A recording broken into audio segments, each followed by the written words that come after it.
Today in this video, I'm going to explain how a computer and a human body mind complex is very similar. If you understand this, then you'll understand a lot about behaviors of the humans and certainly how the computers behave.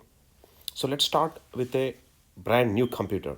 So you got a brand new computer from a store. I'm just, for the sake of convenience, I'm just going to use a desktop. So I'm going to draw it here, a nice desktop computer with a screen, a stand, a keyboard,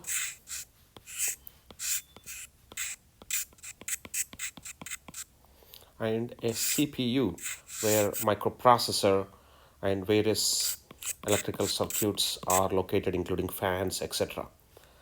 This is a brand new computer. You unboxed it and you plugged it to the electrical outlet and you powered it. And now, as it powers, it is going to boot, and it has already a primitive operating system, a BIOS or something similar, and then it boots into your operating such system such as Windows or Mac or Android or whatever it is. And then once this operating system loads, it is a basic computer. It will accept your input through your keyboard and through your mouse, and it will show your output on the screen. And if you send a command to your printer, it will print something, etc., and it will play music if you have a music device. So it's essentially it is accepting input, processing things here, and showing you output either on the screen or through the sound or through the printer. So essentially, vision, sound, touch. Of course, computers don't have smell and a taste. The input is going through mostly the mouse and the keyboard. There are many other input devices you can use, but these are basic input devices. And once it is there, you get software. Mostly these are applications such as Adobe, video editors, artificial intelligence softwares, or VR softwares, so etc. Any of these applications you install on them, and now the output, which is a behavior of this computer, will depend on what software is installed in it. And if it has a virus, the output becomes unpredictable, and that means the computer is infected, and it may give erroneous output, and it may even harm you, as it can harm the not only the software, other softwares in the computer, and also the hardware of the computer, and it may steal your data. So essentially, you have to make sure there is no virus or bad software. Virus is essentially like a bad software. So essentially, no bad software is installed in your computer for it to work in a good way. So now let's take a newborn baby. A newborn is, let's say, just born. This baby only can do one thing: suckling reflex, and it has a body and some reflexes for survival. These are already there. This is like a basic operating system, and this is a basic hardware. And as this child grows, food is fed, which is like hardware. More peripherals are added, and food is fed, and thus child grows into an adult. And if you feed good food and keep the hardware fit, that means exercise and yoga, etc., the body will be fit. And this is a basic input operating system you're born with. And then what sensory information you feed onto this child will determine how the mind in this person develops. So you're feeding the sensor information through five senses.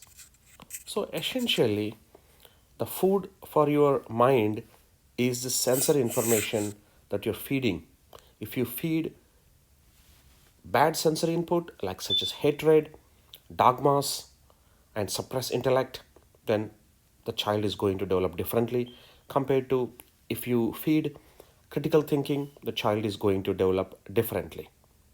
So essentially, the child will have a mind and a body. So essentially, we are body and mind at the superficial level. And now let's go into the third stage. So let's say you have one child here, child A. I would just call child 1 and child 2. This child 1,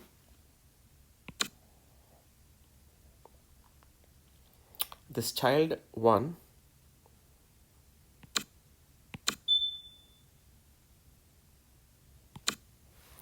is, let's say, being fed, is being fed good food and is exercising, keeping the body fit,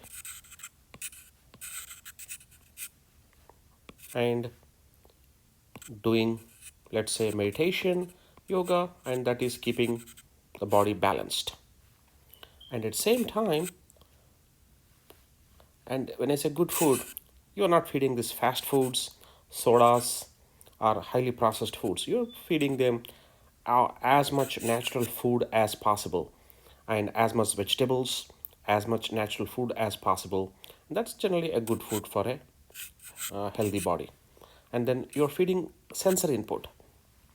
The sensory input you're feeding is various information. At the same time, you are letting the child think critically. You are encouraging the child to ask questions: how, why. And when the child asks these two questions, he knows that he has ignorance of various things, and ignorance opens the possibility of exploration. So child becomes an explorer of facts, an explorer of the things he doesn't know. And this creates humbleness.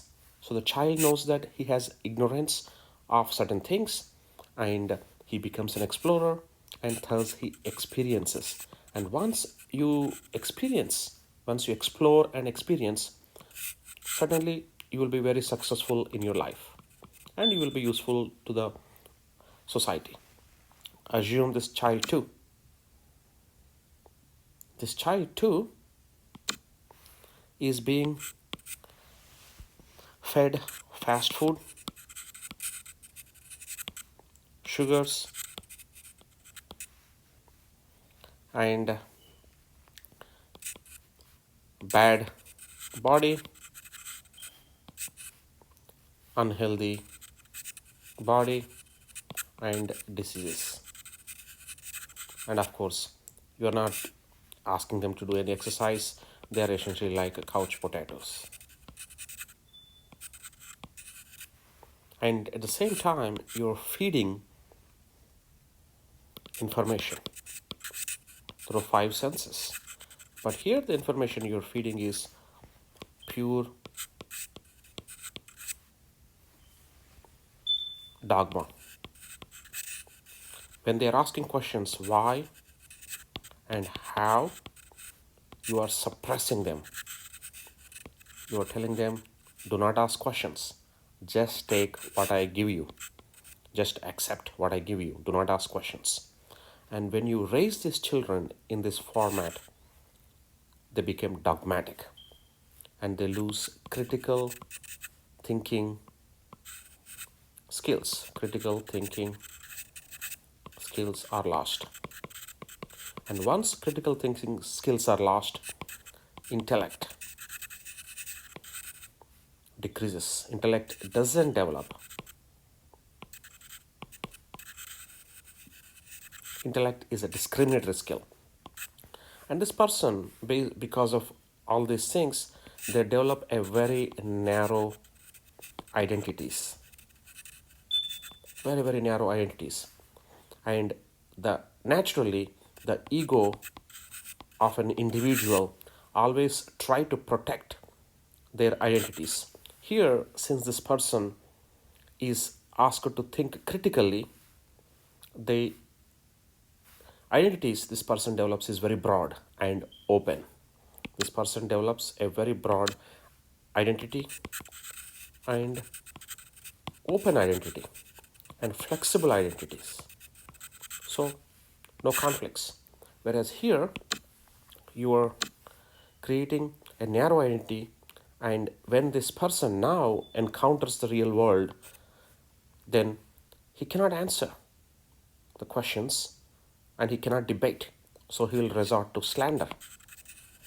And this slander ultimately fails, and then they lead to hate and violence.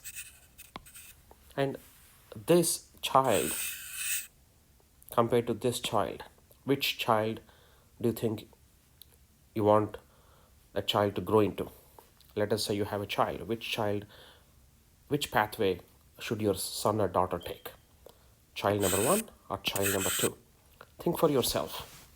And again, this is how behaviors develop in individuals as they grow, and these behaviors are deeply rooted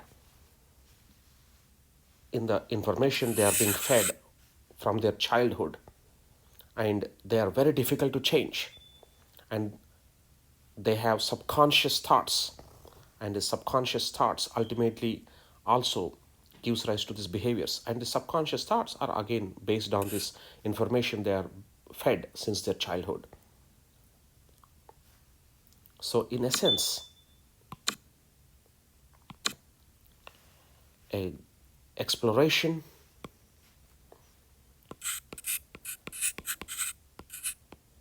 in a sense you want a child to explore and experience this world, and when they became a critical thinkers, develop intellect, and they develop confidence with some clarity, and keep the concept that they don't know open, then they will become explorers, and with exploration comes the experience, and then they will be useful citizens to the world.